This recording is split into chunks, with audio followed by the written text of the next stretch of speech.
I'm talking today to hypnotherapist Daniel Fryer. Hi, Daniel. How are you? I'm good, thank you. How are you? Very well, thank you. Daniel, we've spoken in previous interviews about hypnotherapy, but you also specialize in another type of therapy called Cognitive Behaviour Therapy, or CBT. Yeah. What is CBT? CBT is a talking therapy, and it takes the point of view that it's not the events in life that disturb you, it's the beliefs that you hold about those events that disturbs you.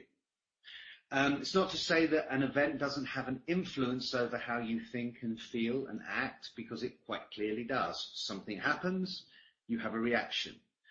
But more importantly, it's what you tell yourself about the event. So if you're thinking, feeling, or acting in a way that you don't like, but don't seem to be able to change, then we look at what it is that you're telling yourself in the face of that thing. Change what you tell yourself, and you change how you think, feel, and act. How is CBT different from other types of therapy? It's very, technically it's called active directive. It means that the therapist is engaged in the therapy as you are.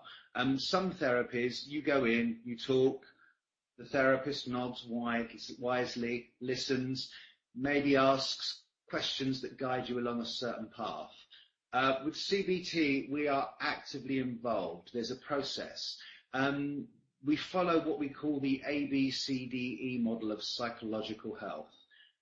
Activating events trigger beliefs that cause consequences. We dispute and challenge those beliefs to lead to an effective, rational you. In that process, there are a lot of techniques involved. We discuss, we dispute, we challenge, we philosophize, we teach you these techniques. Basically, we are teaching you skills that help you to be rational in moments when you have a tendency to not be rational. So I'm as actively engaged in the therapy as you are. It's very challenging. We don't really explore what happened to you. We look at what it is that you are telling yourself in the face of whatever happened to you, and bring in techniques that help you break all that down. So it can be a very, very challenging process, but a very, very rewarding one.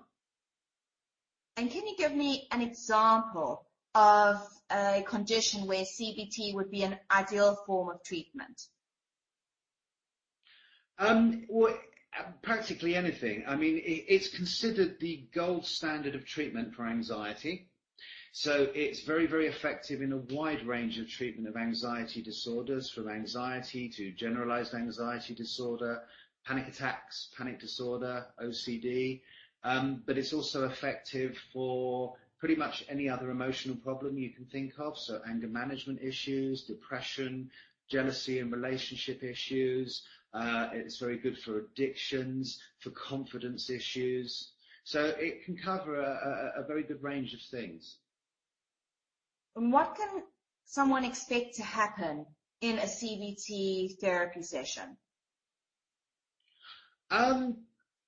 Typically, in the first session, you'll come to me and you'll talk about your problem, how long you've had it, how it affects you, what it means to you, what it stops you from doing.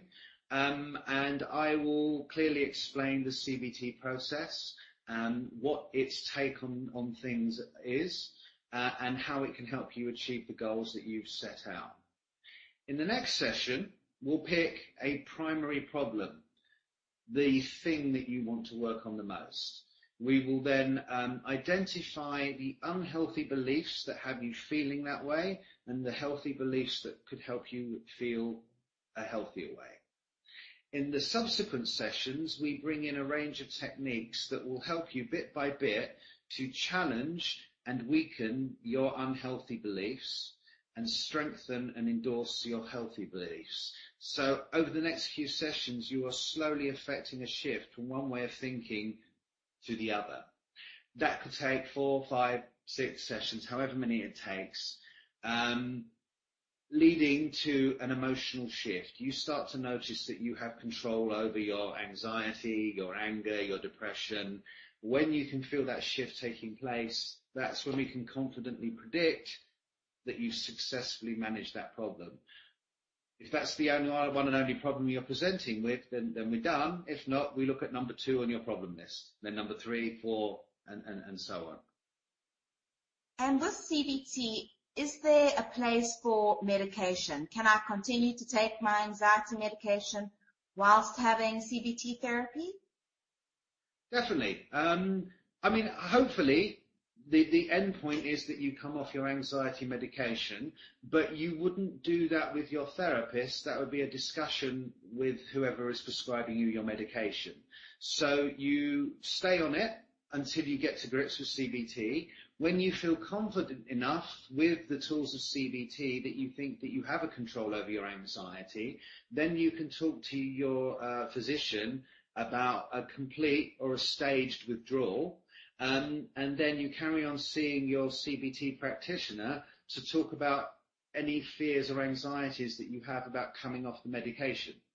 Because quite often people manage their anxiety, then start to come off the medication, and then begin to make themselves anxious about, will they get anxious again?